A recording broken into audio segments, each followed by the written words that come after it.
Hey everybody, welcome back to All the Mods 8. As you guys may have noticed, I was a little busy. I wasn't totally happy that I didn't get any building done in the first episode. I knew that wasn't like me, so I had to do a little bit of building. Just a little bit. I've kind of gone with a Japanese castle style. I think this is kind of what I'm gonna want to build with for most of this area that we're in here. If you can see in the top, in the mini map in the top right, this entire island is basically a cherry blossom forest. It's actually really nice to have the ambience of the some of the blossoms floating in the wind, so I thought it was really nice. The interior here is pretty open. I haven't done much except just doing some decoration of the walls. What you may have noticed in the some of the beginning clips is I used a lot of these framed blocks. These framed blocks from this mod are amazing for adding texture and block types to the game where they actually normally don't have those types of blocks. Like for example, the cherry wood, which I really like, doesn't come in walls and stairs like this. So it was really nice being able to add some detail with all of the same uh, wood type here, with all the cherry, which is really nice. The walls here, I just used some diorite. I had to go mining for a bunch of this stuff, as you saw in some of the clips, but we got it done. I went through many diamond pickaxes to get this stuff, but we have it. And yeah, I just used some different variations of it, variations that I could get through the stone cutter, so that was pretty easy. And then some frame blocks as well. So yeah, I think I like the way that this all turned out. I think we're going to end up using a lot of this first floor here for some early game stuff, maybe some storage and such. We're gonna move everything over from the other house. I was never really happy with that place. It was a little small, kind of cramped, so it worked. It worked well for the beginning here, but I think we're gonna end up moving most of our stuff over from there. Also, before I decided to build the base over there, I ended up throwing in a couple of little small farm plots around the starter house here, just for some basic stuff like wheat and some flax seeds. These flax seeds from supplementaries are actually really nice because the crop that you get from them, the flax, can be directly turned into string. So part of the problem with this base that I've made is I haven't done much lighting up. The way I'm going to actually get around that without having to properly light everything up right now is actually using this mod called the Mega Torch from Torchmaster.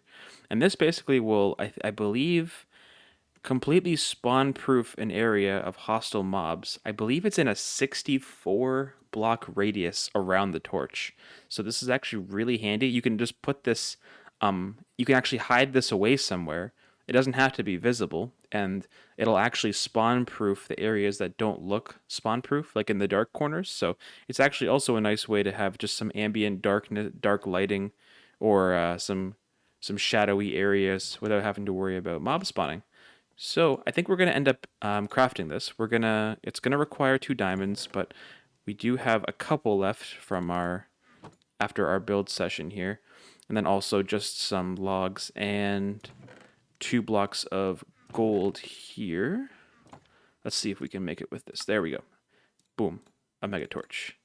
Nice. So I'm gonna go put this over here, maybe just under the floor here that we can dig down.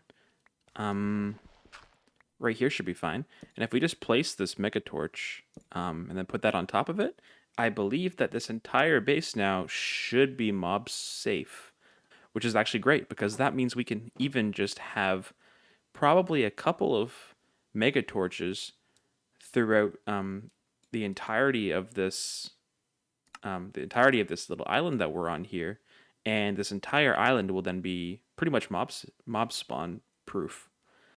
I also just want to show you the power of this pickaxe that we got from the Wandering Trader. The Fortune 4 enchantment is actually higher than you can normally get in vanilla. You can only get Fortune 3. So just as an example of this, right now we would be mining 26 blocks of aluminum, so we would naturally get 26 raw aluminum from this. But with Fortune 4, as you can see, we have almost a stack and a half just from 24. So the benefits of this are really handy for getting some resources for projects going forward before we have some automated resources set up. So this is a really nice thing that we got from him. So the next thing we're going to do is check out this extra part of the Waystones mod. It's called the warp plate. And it actually will let us teleport between multiple waystone or multiple of these warp plates that we put down in our world. So I thought it might actually be a good idea to get one of these put down at our new base over there and one down in the mine to make it easier to go from the mine to our base back and forth to get some resources. But also in the meantime, it would make it easier to put a warp plate down here and let us transfer all of the materials and items we have in the storage here over to the new storage, which will be over at our base. So to craft these warp plates, it's pretty straightforward. This only makes one warp plate, but it looks like it requires basically one amethyst shard and one ender pearl per warp plate. So that shouldn't be too difficult. And if we look at the quest line, I've been kind of working through some of these basic quests here. But if we look up here, if we craft 2 of these, it's actually going to give us 2 more as a reward, which is actually going to be kind of a big deal because then we can use a set to go from there to the mine and then also a set from to go there to the house for now. So let's actually try and go ahead and craft this. All we really need then is a amethyst shard and an ender pearl. I'm pretty sure we have exactly enough ender pearls here that we're going to need. But the amethyst, I don't actually have any of. But if we go over to the mine, we actually have an amethyst on the way down. If we come down here, we can just come on into this amethyst geode and we can grab ourselves a crystal. And with Fortune 4, we should get plenty of crystals on one. We just got a 24 here, so that's actually ridiculous. So we only need to mine one of those, and they will hopefully grow back pretty slowly. But over time, we can get a couple more if we need them. So let's head back up, and we'll craft those warp plates. I think all we need to do to craft these is just put these 2 in the there we go, in the crafting interface here. So we have 8, and now with those 8, we should be able to make ourselves 2 warp plates. And that'll finish us this quest, and we'll get 2 more. So now we have 4 warp plates total. And I think we're going to give this a try right now. We're going to put one down. Let's just put one down in here for now. I probably will end up moving this waystone. But we'll put this here, and then I believe, I haven't actually used these before, but I think if we right-click, we should get an attuned shard. There we go. And now we have to right-click this onto another warp plate to link the 2. So I don't really have a great place to put this right now, but just for testing, I think we're going to put this maybe right in here somewhere. I'm thinking we're going to keep some of our starter storage in here. Where can we put this that wouldn't be super intrusive? Maybe just to the side here for now. There we go. And then we should just be able to right click this and insert this shard into the warp plate.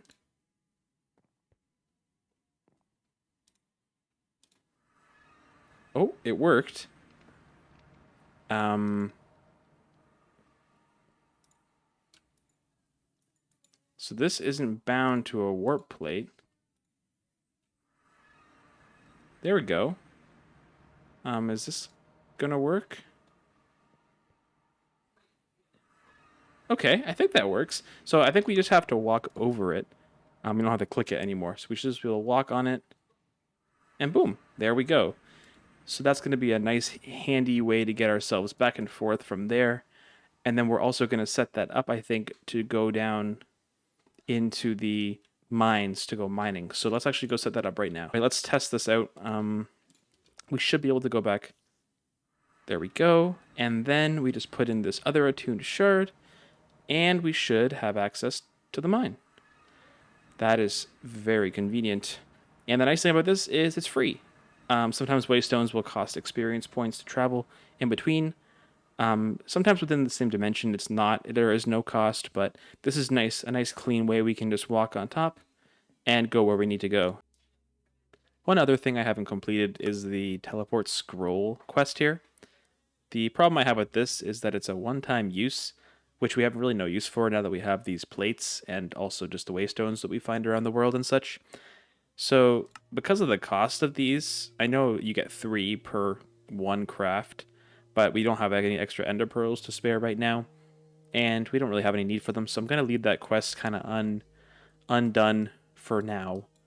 So what's next here? What's our next project? Well, I think what we're going to do next, and it's going to be a multi-step process. I have a couple of things bookmarked here for you guys just to get a bit of an indication as what's coming, is I want to set up a little bit of just basic storage. The chests over there are good.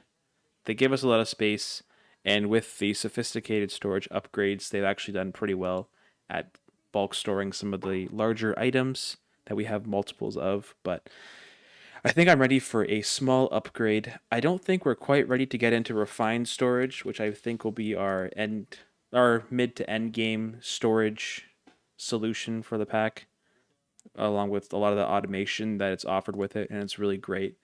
But what I want to do is set up some storage that we can easily transition into that when that time comes. So the way we're going to do that is with the chests that we already have back at base, as well as some extra drawers from the functional storage mod, and also, surprisingly, integrated dynamics. I know integrated dynamics is a mod that is often overlooked as a storage mod because it does have a lot of other uses as well, and it can be a little bit daunting in terms of just the complexity of the mod for somebody getting into it. But realistically, it's a very easy way to just have access to all of your items from a single terminal, and all the connections here are really straightforward. And I'll walk you guys through that. So what we're going to need to get into this mod are um, the item interfaces. These basically will let you attach these onto a chest and then connect this to a bunch of other chests using the cabling, and you can basically then interact with all items in all the chests you have connected from one singular terminal. So to get into this, it's actually quite cheap. All we need is these crystallized mineral chunks and then also a chest to get a bunch of these, and these chunks can be obtained by using a mechanical squeezer. Now, there is a squeezer version of this that I believe we can also use. The squeezer itself is quite cheap. It's just a bunch of iron here to get this basic squeezer, which will let us manually jump on top of it to squeeze the stuff we need out of it. But the mechanical squeezer is a better option for this. Unfortunately, it does require RF or energy to function, so we're going to have to stick with the squeezer for now.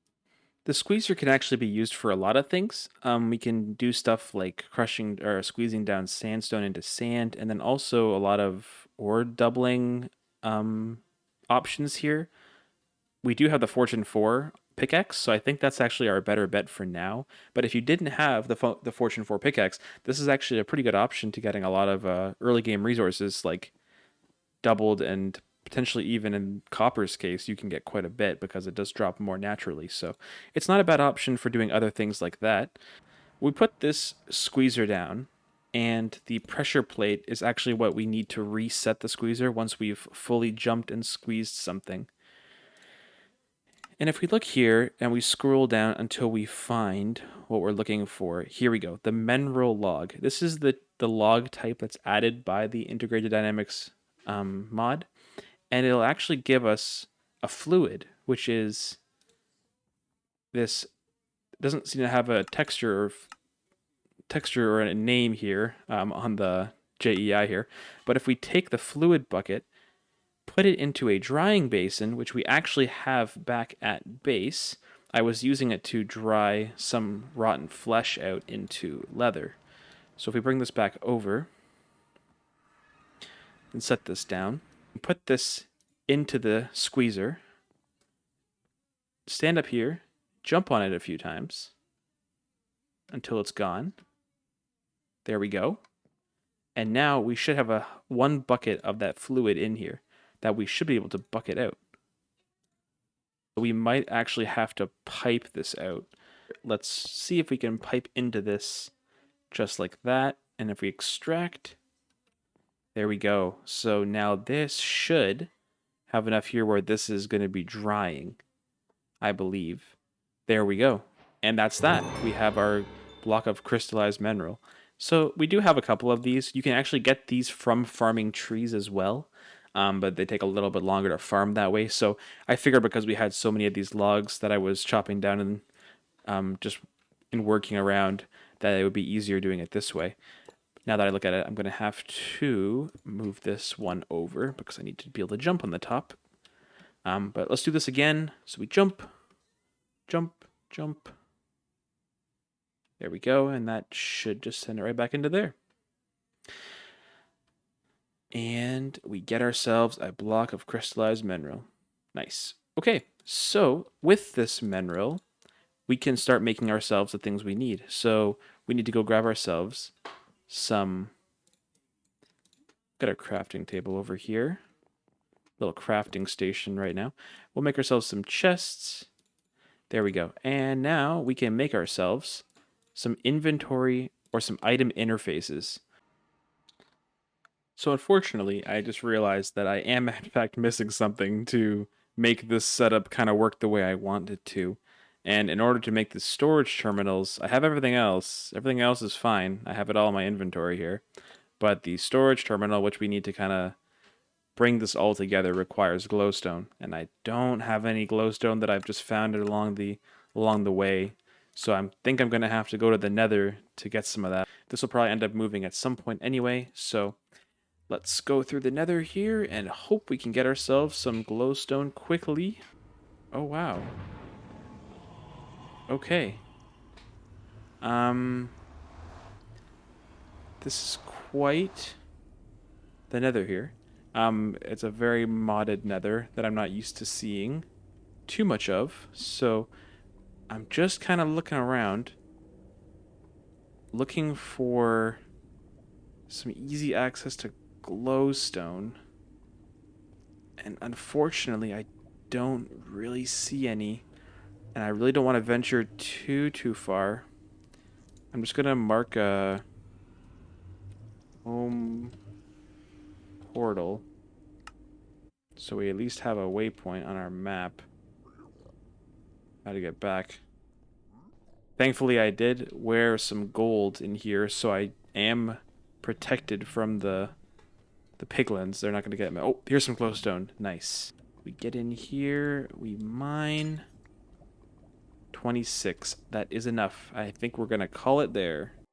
So let's try this out here. I have everything I think I need for the basic setup. I'm going to add some of the drawers to this later, and I'll throw those in, and I'll show you guys that after.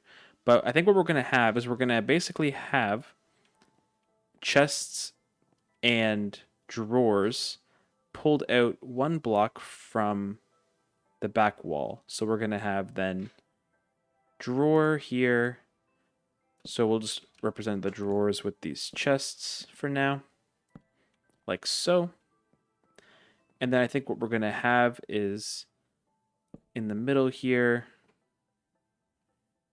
some cabling coming back and down. And then these item interfaces go on all of these chests like so. And then the cables just connect like that. I'm missing one cable, but that's not a big deal, just to show. And then what we do is we slap the storage terminal on top here, and now we should be able to access all of our item storage. So now if I put in iron in this chest, sticks in this chest, and redstone in this chest, we should be able to see all of these items inside of... Oh, is this the one? This is the one that doesn't have the cable connecting to it. We'll do here. And if we refresh this, there we go.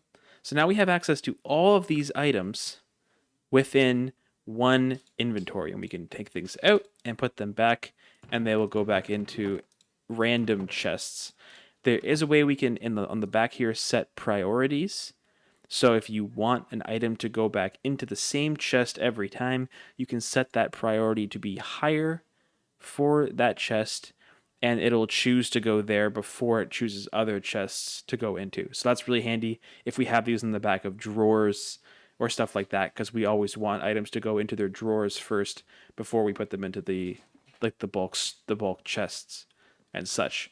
But as handy as this is, I would really like to be able to craft items here. So that's where this setting here comes in as well, which is really handy. We can put all of our items, dump them into a chest, just like so. And then within that chest, we can see all these items and we can craft things using JEI. So say we want to craft ourselves, what do we have enough here for? A redstone torch. So we type in redstone torch. We can click on redstone torch and JEI and it'll automatically let us craft these right in the system, which is really, really handy. And then we can dump it right back in and it'll put it back into one of these chests. So essentially what we have is a way we can source all of our chests and all of our storage and craft things without having to take them out first and craft them at a crafting table. And we're going to get ourselves some these drawers together, because these drawers are actually really handy and really nice to store bulk items so they don't clog up our normal chests. So we're going to probably have a bunch of these that are going to be holding things like all of our ore, probably like our raw materials like cobblestone, deep slate, stuff like that. So we're going to put all that into drawers, hopefully. And then the rest of the stuff, like the single items, like the non-stackables, the things we have some of, but not enough to be worth a drawer for, that can just go into some bulk chests that we can have along the sides. And all of this can be hooked up to one single terminal right in the middle. I got myself here 30 framed drawers. I got the storage controller as well. So these are about all the things that we're going to need. The only other thing we need from the functional storage mod, I believe, is the tool we need to link these items together and the configuration tool. So what I want to do is basically turn these frame drawers into nicer looking by customizing their outside appearance. Yeah, you put the item that you want on the outside of it, and for the front face of the drawer, you put the block like that.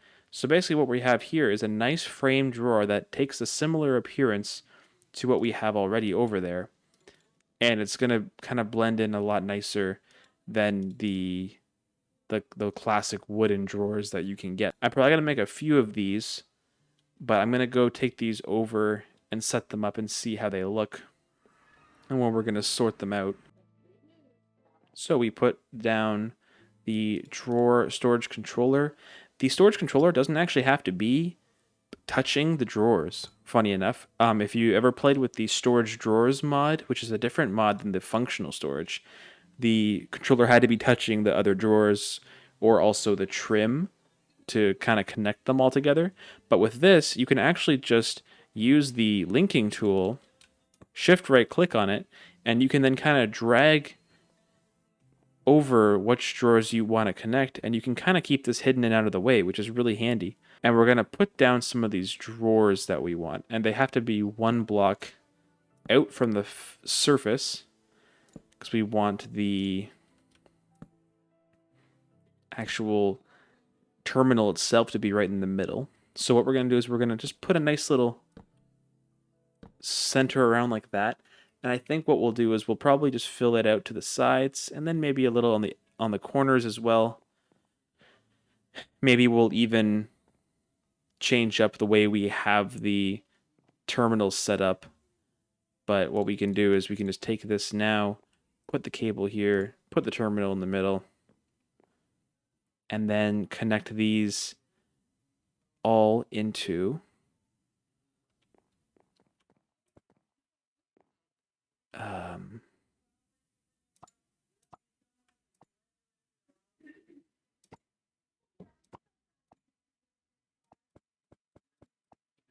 so there was a way that you could multiply, like add multiples at a time. Um, I don't know, it made me individually click them all, but it's pretty simple still.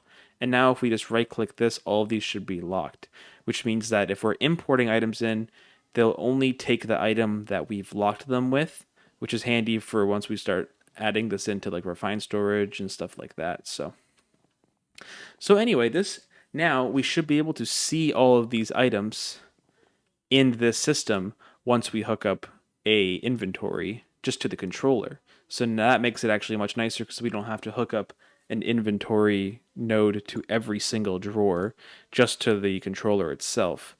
So there we go. We have our drawers faces set up, and we should be able to see all of these within this.